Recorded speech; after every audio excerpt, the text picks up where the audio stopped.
Cette émission est présentée par Probaclac. Mesdames et messieurs, bienvenue à l'émission. Une émission qui a pour but de vous faire découvrir le bénévolat d'une toute autre manière. Pour ce faire, je m'entoure de deux invités auxquels je propose une thématique. Cette semaine, s'impliquer autrement dans sa communauté. Préparez-vous à être informé, à réfléchir pour réveiller le cœur de bénévole qui sommeille en vous, car du cœur à l'action, je bénélove.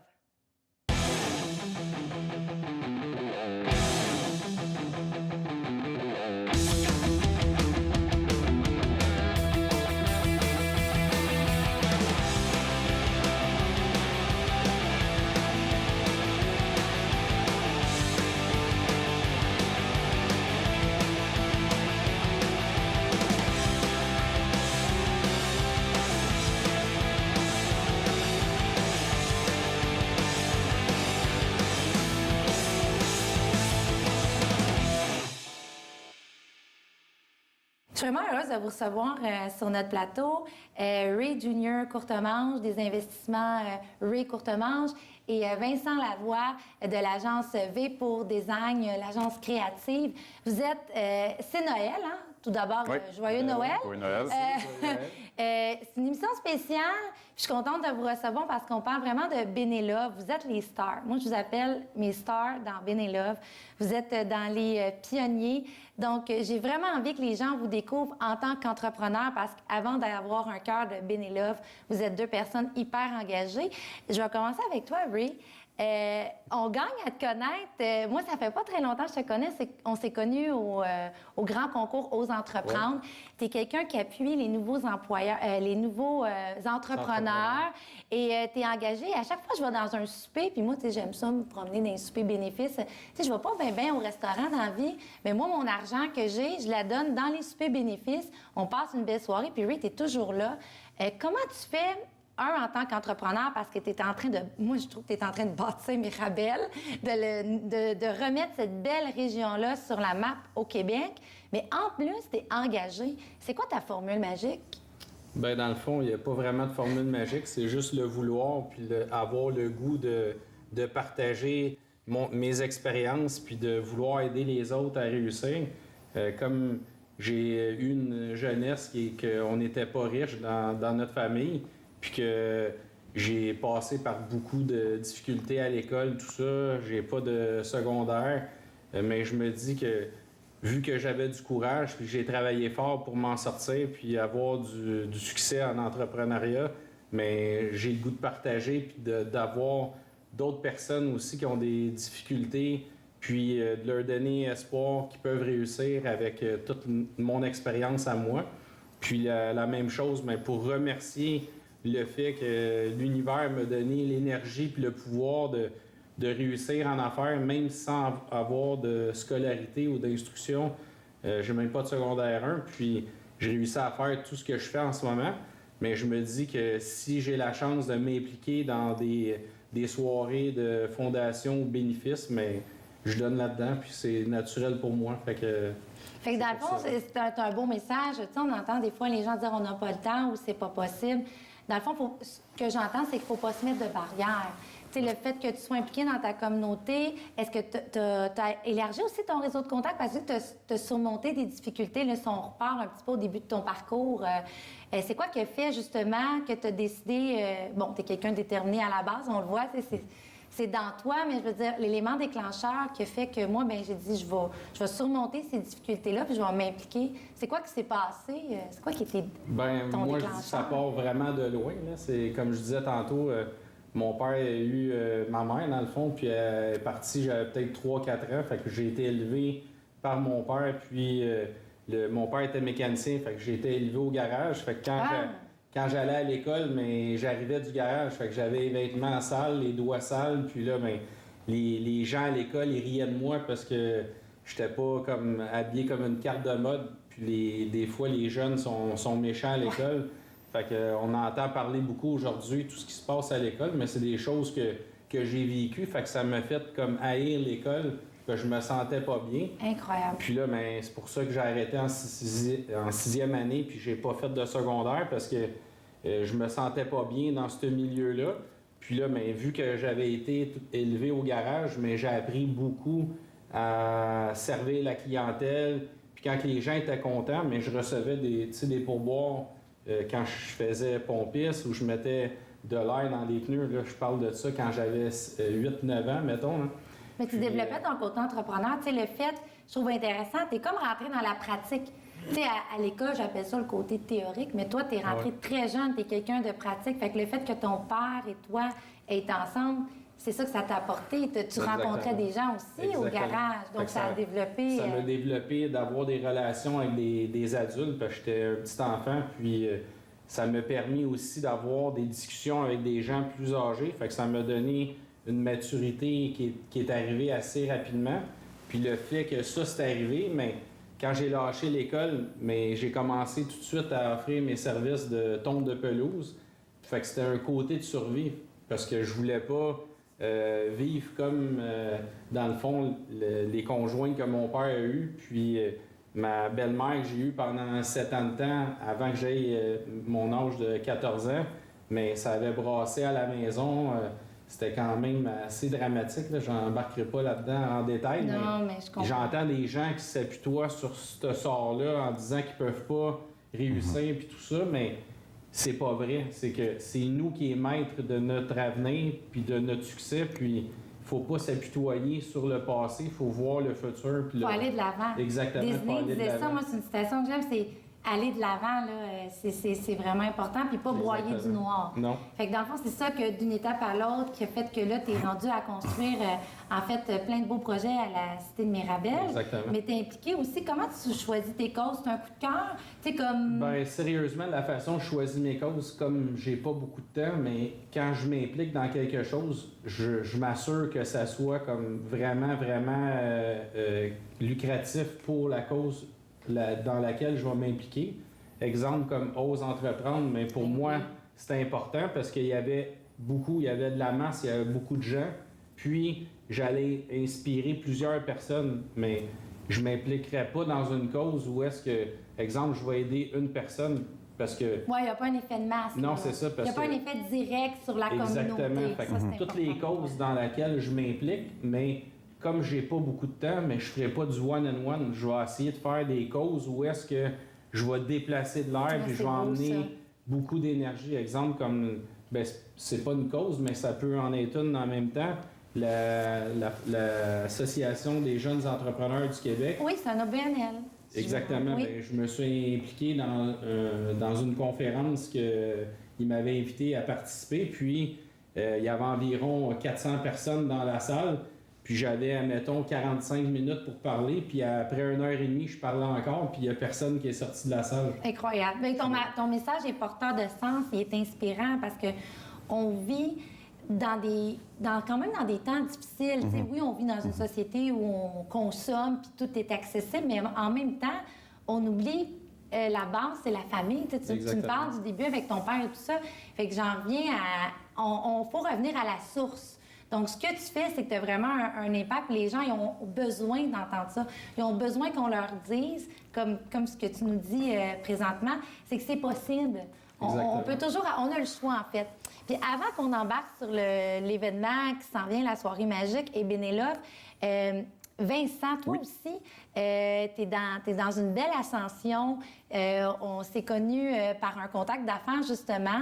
D'où je dis que le réseautage et l'implication dans la communauté, ça se passe... Comme Ray disait, c'est vraiment important d'où est-ce que tu viens. C'est vraiment le moteur qui décide ce que tu veux faire. T'sais, moi, je pense que j'ai complètement l'inverse de ce que Ray disait. Je suis fils d'un médecin de Rosemère. C'est très, très classe moyenne élevée. Mais le fait d'avoir été élevé par un médecin, ça m'a fait comprendre à quel point lui avait tous ses patients étaient de milieux différents, puis il m'a vraiment fait comprendre qu'il n'y a pas de saut métier. Fait que j'ai jamais parti en stratification de classe comme certains essayent de faire. Fait que pour moi, toute cause, tout projet est bon. Fait que moi, que je me sois lancé en entrepreneuriat, c'est pas à la base un besoin social, mais ça va avec. Puis je pense que souvent, c'est comme une responsabilité non écrite d'un entrepreneur de pouvoir profiter de ce qu'offrent les avantages fiscaux aussi d'une entreprise, de pouvoir faire des événements comme on se voit souvent dedans. Oui, c'est ça, parce que tu es dans les soupers, tu participes, mais ce qui est intéressant que je vois que tu fais, c'est que, puis on va reparler un petit peu dans Soirée magique, c'est que tu appelles tes fournisseurs, tu appelles tes clients, puis tu les sollicites à venir à tes causes. Moi, je suis pas énorme en termes de business, mais les clients avec qui je travaille, j'ai une bonne relation avec eux, fait que c'est là que ça se passe. C'est avec eux, avec les grosses corporations que je travaille, que c'est sûr que je fais du pushing en interne.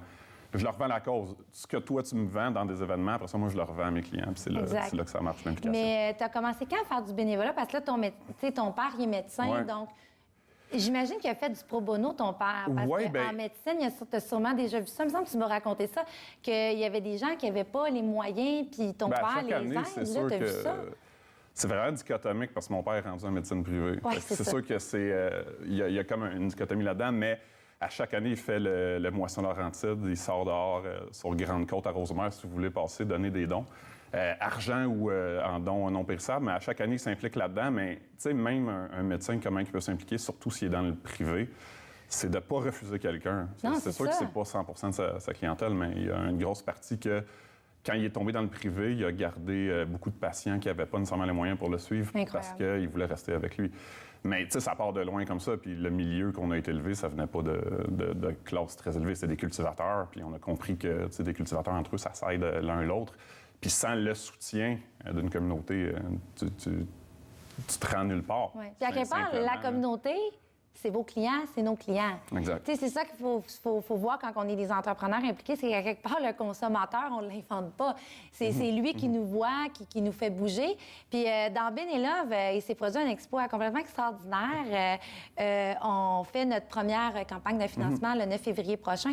Et vous êtes tous les deux présents. Mary, tu as accepté d'être président d'honneur. Et j'ai jamais vu des tables s'envoler vite comme ça. Tu as rallié les gens à la cause. Puis... je veux quand même savoir ton opinion. Je veux dire que, oui, tu as pris le téléphone, c'est juste ça. Tu y crois, en fait, à l'importance que toutes les causes sont bonnes puis que c'est important d'aller financer des projets qui ne sont pas financés par le gouvernement. Tu penses que c'est une réalité parce que tu as embarqué là-dedans? Oui, bien, c'est sûr. C'est que si, dans le fond, je ne m'implique pas dans des causes comme tu m'as présenté, bien, il n'y a pas grand monde qui s'implique justement dans des causes. Puis, il y en a. Puis je félicite les gens qui s'impliquent, mais il pourrait en avoir encore plus de gens qui pourraient s'impliquer dans des causes. Puis les gens, ils peuvent passer des heures à gosser sur leur Facebook puis sur leur site Internet, tout ça. Mais il y a autre chose aussi. Il y a le côté humain. Puis pour moi, c'est important de participer à ces causes-là. Et aussi d'être actif sur Facebook parce que c'est là qu'on fait connaître les causes. Maintenant, avec le marketing, puis c'est un marketing qui est peu dispendieux, fait qu'on peut propager des nouvelles avec ces formes de réseaux sociaux-là. Mais les gens pourraient s'impliquer encore plus. Alors, ce que les autres font pas, mais j'essaye de le faire du mieux que je peux. Puis, les gens, exemple, qui sont en entour de moi, mais ils sont au courant que quand je m'implique dans quelque chose, mais ça fonctionne. Puis les gens croient en moi, puis je prends le téléphone, puis je sollicite comme... T'es dans l'action, en fait. T'es pas Exactement. dans... OK, mais comment je vais faire? Je vais me monter un plan stratégique, puis je vais faire mes appels dans 2 semaines. Exactement. T'sais, mais comme tu as vu, même avant qu'on partage le marketing de la soirée sur les réseaux sociaux, mais on avait presque plus de 3/4 des tables de vendus. Puis on a commencé à faire la publicité sur les réseaux sociaux, puis il restait, je pense, environ 8 tables. Fait que c'est ça, mettre l'énergie à la bonne place. T'sais, dans le fond, j'ai pris le téléphone, puis j'ai envoyé des messages textes à mes bons fournisseurs, puis les gens, je sais qui ont du cœur, puis qui aiment s'impliquer aussi à leur façon. Puis... en même temps, mais ils participent au succès de la soirée. Puis les gens ils participent à un succès de la communauté. Puis les gens sont fiers de ça. Oui, puis c'est un peu comme dans le temps, là, avant que j'embarque avec la plateforme. C'est un peu comme dans le temps, là, on avait la liste de téléphones. Bon, ça va pas me rajeunir, moi non plus. Mais, tu sais, on avait toute une liste de téléphones, puis il fallait qu'on appelle 2 personnes, 3 personnes, 4 personnes. Dans le fond, c'est ça qu'on devrait faire. C'est un peu ton message. Et moi, j'en appelle 2, mais si la personne en appelle 2, à un moment donné, c'est un peu la responsabilité de... Oui, c'est ça. Il y a un effet magnétique, j'aime ça. Complètement. Mais surtout quand toi aussi... j'aurais pas pu m'impliquer autant sans te connaître parce que toi, ton implication est magnétique, autant que Ray, son implication est magnétique. Puis il y a une satisfaction qu'on ne peut pas aller ailleurs, qu'on ne peut pas gagner ailleurs que ça. C'est une satisfaction en tant qu'être humain, on a besoin. Oui, puis je veux quand même qu'on prenne une petite minute ou deux pour parler de la plateforme parce que Vincent, tu es celui qui a accepté de créer la première plateforme interactive où on va tout retrouver les ressources en matière de bénévolat, autant entreprises, jeunes, que ce soit les associations publiques. Je ne veux pas trop en dire parce que c'est encore secret. On s'inscrit au Google Challenge Canada. Oui, d'ailleurs, on croise les doigts pour avoir la bourse. Je veux quand même que tu me parles de ça parce que tu offres de tes compétences. T'investis de l'argent là-dedans aussi. Du temps aussi. Du temps, beaucoup de temps. Quand on est moyenne entreprise, des fois, les subventions, on n'est pas capable de les faire, fait qu'on le fait en temps. Puis moi, c'est vraiment en temps que je le fais avec la plateforme. En fait, c'est juste je vais peut-être dire des anglicismes parce que je suis en web, mais c'est un hub central où les gens vont pouvoir partager leur événement. Exemple, je vais dire, mettons, Sclérose en plaques, il y a un événement qui vient à chaque juin avec mon groupe d'affaires, puis c'est sûr qu'on va l'inscrire à cette plateforme-là. 1, pour le rayonnement. 2, pour la simplification de tout, même l'achat de billets. Oui, on va voir ça de faire à même la plateforme. Puis, dans la plateforme même, c'est sûr que nous autres, on fait une programmation qui va être super facile pour que ça devienne viral sur les réseaux sociaux. L'objectif, c'est de faciliter la pratique du bénévolat. Puis là, c'est sûr que nous, dans notre cas, la plateforme, on n'aurait même pas eu le temps de mettre l'événement dessus. Exact. Mais il y a beaucoup de choses qui gagnent à être connues, en fait. Puis pour terminer le premier bloc, je pense que c'est important de rappeler qu'on dit aux gens d'acheter localement, mais il ne faut pas oublier de donner localement ce que vous faites. Exactement. Vraiment, bravo, chapeau, vous donnez localement, puis c'est vraiment inspirant. J'ai une très belle expérience en bénévolat que je veux partager avec vous. Dans le fond, en 94, ma sœur me donne une paire de billets pour aller voir un spectacle. C'est une gang de jeunes qui se promènent à travers le monde et qui donnent des spectacles. C'est tout ce que je savais. Je suis arrivé là, j'ai regardé le spectacle, j'ai vraiment apprécié ce que je voyais et j'ai décidé d'aller les rencontrer après. Ils faisaient des entrevues. Donc là, j'ai découvert qu'il y avait de l'aide humanitaire à travers ça. Un spectacle de 2 heures. Le tout à travers un programme qui est défini. Donc, je me suis dit, wow, voilà une belle opportunité. Je suis parti en 96, 97, donc toute l'année. Je suis parti le 20 juillet 96. Je suis atterri à Denver, au Colorado. L'organisme, ça s'appelle Up With People. J'ai voyagé avec eux pendant 1 an. J'ai, dans le fond, le groupe, 150 jeunes de 21 pays différents. On se rencontre là-bas, on monte un spectacle, on apprend les rudiments, parce que c'est une comédie musicale, donc tout ce qui se passe là-bas. Moi, je parle pas anglais du tout. Donc, je me retrouve à Denver, au Colorado, avec Yes, No, Toaster, à peu près tout ce que je sais. Donc, cette expérience-là de bénévolat m'a appris vraiment à apprendre l'anglais en très, très peu de temps. J'ai fait partie de la troupe. Dans chaque pays où on est allé, dans chaque place, parce qu'on a fait 26 États des États-Unis, 7 pays en Europe, on est venu au Québec. Chaque endroit où on est allé, on faisait du service communautaire, donc de l'aide à la société. On est allé dans les foyers de résidence, personnes âgées. On est allé dans les banques alimentaires. On a travaillé pour Habitat for Humanity. Ça a été vraiment, vraiment une année merveilleuse. C'est mon bloc préféré, le bloc où je vous challenge. Je veux votre opinion. Je vous donne des chiffres en matière de bénévolat. Le premier chiffre, est-ce que vous avez idée combien il y a de bénévoles qui s'impliquent au Québec? Ça représente combien de personnes dans la population? 50 000? Non.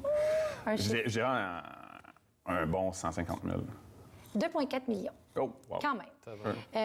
Mais malgré ce grand chiffre, ça représente 30 de la population. 30 Oui. D'après vous, le Québec se situe où par rapport au reste du Canada en matière de bénévolat? 1. Premier. Moi, Ça, c'est l'optimiste qui parle, premier. Moi, mon côté anglo-saxon dirait qu'il y a plus de bénévolat en Ontario, fait que je suis pas sûr que... OK. Je pense qu'il doit se retrouver 3e même après la Colombie-Britannique. Oui. On est les derniers, en fait. Dernier. Pas vrai. Donc, en matière de bénévolat et d'implication et même de dons en argent, on a un léger rattrapage à faire. Puis je fais le lien avec Bénélove. Moi, quand j'ai vu ça, je me suis dit, il faut agir parce que ce qu'on pense pas, on dit, c'est juste des bénévoles. Actuellement, on le voit, le gouvernement se désengage financièrement partout. Et ce que les gens savent pas, c'est qu'il y a beaucoup de choses qui sont subventionnées en matière OBNL, comme les chambres de commerce, par exemple. Saviez-vous que c'était des OBNL? Oui. Oui. Non. Ben, tu me l'apprends. Oui, les OBNL, c'est des organismes à but non lucratif. Donc, si un jour le gouvernement décide de couper certaines subventions, bien, ça va toucher ces OBNL-là. Il y a d'autres, il y a tout plein d'autres. Là, on entend parler à la télé, mais on entendait un petit peu moins avant. Mais tous les centres d'hébergement privés pour les personnes âgées. Donc, puis si on avait à payer tous ces gens-là, demain matin, mettons que on est bénévole, mais on décide que nous autres, on veut être payés pour faire ça. Avez-vous une idée du chiffre que ça nous coûterait sur nos impôts? C'est des milliards. 1,5 milliard. OK, milliards. Pour vous donner le chiffre, est-ce que vous connaissez comment ça... Ton père est médecin. Peut-être que tu vas le savoir. En salaire, ce que ça représente de payer les infirmiers, les médecins, tout ce qui est des professionnels dans le milieu hospitalier. Le salaire que ça coûte. Pas du tout. 7 milliards. OK. Et c'est exactement le même chiffre que ça nous coûterait si on avait à payer tous les bénévoles demain matin. Ça nous coûterait 7 milliards. Qu'est-ce que ça vous dit, ça, quand même? C'est des gros chiffres qu'on ne connaît pas. Ben, ça dit qu'il y a du monde qui travaille énormément. C'est fou, là, Il y a beaucoup de gens, quand même, qui donnent. Si le gouvernement économise ce 7 milliards-là, fait que si les gens ne sont pas supportés dans leur bénévolat, mais c'est sûr qu'à un moment donné, ça va être porté à se dissoudre, puis il va en avoir de moins en moins. Oui, parce qu'en fait, vous allez être d'accord avec moi, vous êtes sollicité beaucoup. Je suis curieuse, en parlant de chiffres et d'argent, comment ça nous coûte. Vous, là, vous êtes sollicité moyen, beaucoup par rapport aux organismes. On parle d'argent parce que tout le monde a besoin d'argent. Dans votre réalité au quotidien, vous diriez, mettons, par mois, par année? Ben moi, je te dirais que j'ai au moins 2 à 3 sollicitations par semaine. Incroyable. Pour soit donner des dons, soit participer comme président d'honneur ou aller donner du temps. Ou acheter des billets. Ou être conférencier puis tout ça, mais au moins 2 à 3 fois par semaine.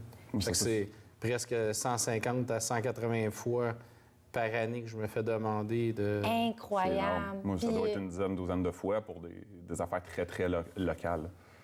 Puis je dirais que 50 je dis oui, 50 je dis non. Manque de temps, manque d'effectifs. Mais vous savez, c'est important de dire non. Puis ça, je voulais qu'on en parle parce qu'on peut pas non plus, en matière de chiffres, c'est impossible de dire oui à tout le monde de toute manière. Mais tu sais, quand on parle d'argent, c'est qu'à un moment donné, il faut que les entrepreneurs travaillent aussi. Il faut travailler. Puis c'est important, si chacun choisissait sa cause ou s'impliquait pour donner plusieurs fois dans une année. C'était ça l'idée derrière, de dire on va rassembler des gens autour d'une communauté comme Benelove, parce que en affaires, on ne peut pas donner à tout le monde, même si on aimerait. Mais quand même, le 7 milliards, ce que je dis aux gens, c'est faut faire du bénévolat, puis vous le faites déjà, mais pour ceux qui se disent « Ah, moi, peut-être que c'est pas pour moi, ça me sert à rien », il faut se dire qu'on va peut-être le payer sur nos impôts. Là, on ne veut pas payer plus d'impôts. Personne ne veut payer plus d'impôts. Il y a vraiment un besoin de bénévolat. Oui, bien, en fait, c'est que souvent, on demande de l'argent, mais il y a beaucoup de services qui peuvent être mis en ressources. Je vais donner un exemple, tiens. Il y a un entrepreneur qui a appelé dans une maison pour femmes dans le besoin. Puis c'est une entrepreneur, elle a appelé tout simplement, puis elle a demandé c'était quoi qu'il y avait de besoin outre de l'argent. Mais la personne avait besoin de draps pour ses lits. Tu sais, des fois, c'est pas... Est-ce que ça, vous faites demander en ressources? Est-ce que ça l'arrive? Ben moi, j'ai déjà fait la maison d'Alzheimer à Laval, dans le temps que j'étais dans l'aménagement paysager. Puis j'avais aménagé tout le bâtiment au complet de la maison Alzheimer qui se retrouve sur le René Lénec à Laval. Ben oui, je la connais. Ah oui! Exactement. Fait que c'est nous qui avons fait ça. C'est beau, mais tu sais, ça, c'est un beau geste. Dans le fond, c'est possible de le faire. Fait que ça arrive qu'on a des demandes. Puis dans la même lignée, moi, dans la limite de ce qu'on est capable de faire, c'est exemple la maison Alice Alzheimer, qui est un OSBL. Tu sais, au lieu de charger le prix réel pour le site Web qui avait un besoin criant, moi, je fais juste couvrir mes frais. Fait que, tu sais, d'un autre côté, moi, je suis pas payé pour mon temps investi. Toutes les rencontres clients que je vais, c'est du bénévolat. Mais au moins, je couvre mes frais de programmation, mes frais de design avec mon équipe. Puis c'est ma façon, moi, de redonner. Puis c'est pas la première fois que je fais ça. Je l'ai fait pour plusieurs autres organismes qui venaient en aide pour le décrochage scolaire à Sainte-Thérèse. Bravo. Puis en terminant, il nous reste 2 minutes. Je veux savoir, pour inspirer, j'aimerais ça que vous ayez une phrase à la maison pour ceux qui hésitent, autant les entrepreneurs que les citoyens. C'est quoi la principale raison pour laquelle les gens devraient s'impliquer? Ben moi, je dirais que pour le bien de soi-même, pour remercier d'être en santé, remercier d'avoir de la nourriture, remercier d'avoir une voiture, remercier d'avoir un emploi. Alors, ma façon à moi de remercier, c'est de m'impliquer puis d'être présent dans la communauté.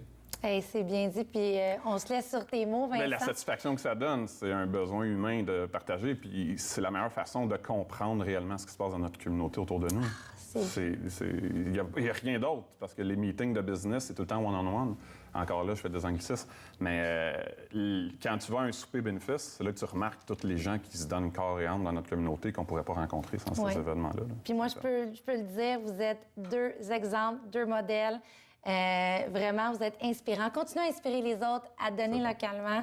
Puis ne pas oublier de dire aux gens d'aller sur le site Soirée Magique. Oui, soiréemagique.com. Pour ceux qui veulent être présents à notre soirée du 9 février. Oui, mais même s'il n'y a plus de table, en fait, on prend les dons. On a de la belle visibilité, puis on a vraiment des grosses surprises pour la soirée magique. Fait que, oui, on a encore besoin de personnes. C'est bien soiréemagique.com. Oui. Puis toi, Vincent, est-ce que tu invites les gens à quelque chose pour le temps des fêtes? Dans le fond, c'est juste de s'impliquer localement, le plus local possible. C'est là qu'on oui, puis on te suit là, pour la plateforme benelove.org. Je suis sûr que tu vas en parler sur tes réseaux sociaux. Je souhaite de la santé en ce Noël, en cette journée de Noël, de la santé, du bonheur. Vous rayonnez. Donc, une bonne année 2017 aussi. Merci beaucoup à toi aussi. Depuis maintenant plus de 31 ans, le Centre de bénévolat et Moisson Laval mobilise des centaines de personnes pour mener à terme sa campagne de panier de Noël annuel. Nous pensons fermement qu'en remettant un panier de Noël garni de victuailles de toutes sortes à une famille qui se retrouve dans le besoin, nous lui permettrons de renouer un peu avec la magie de Noël. Aussi, chaque enfant âgé de 12 ans et moins recevra un livre neuf choisi selon son sexe et son âge à glisser sous le sapin. Pour arriver à organiser une telle campagne, notre besoin en bénévoles monte en flèche pour les mois d'octobre à décembre. Que ce soit pour œuvrer à la confection des paniers à la banque alimentaire, à faire des collectes de fonds et de denrées non périssables dans plusieurs supermarchés de Laval ou pour faire des emballages cadeaux. Vous souhaitez prendre part à cette grande campagne d'entraide? Communiquez avec nous. C'est maintenant le temps de vous présenter notre bénévole de la semaine, Madame Michèle Demange. Michèle est impliquée dans la cueillette de dons pour la Fondation du cancer du sein, la Fondation Maman Dion, la Grande Guignolée des médias et aussi pour Opération Enfant Soleil. Et ce, depuis plusieurs années. Merci, Michèle! C'est déjà tout pour cette semaine et nous vous invitons à participer à notre concours de la semaine et vous courez la chance de gagner une tablette intelligente. Pour ce faire, répondez à la question suivante. Qu'allez-vous faire en cette journée de Noël en famille pour aider votre communauté? Si vous partagez votre réponse sur votre page Facebook, vous doublez les chances de remporter la tablette intelligente. Sur ce, se termine notre émission. Nous vous souhaitons un joyeux Noël et c'est un rendez-vous en 2017 pour une autre émission du Cœur à l'action. Je bénis l'homme.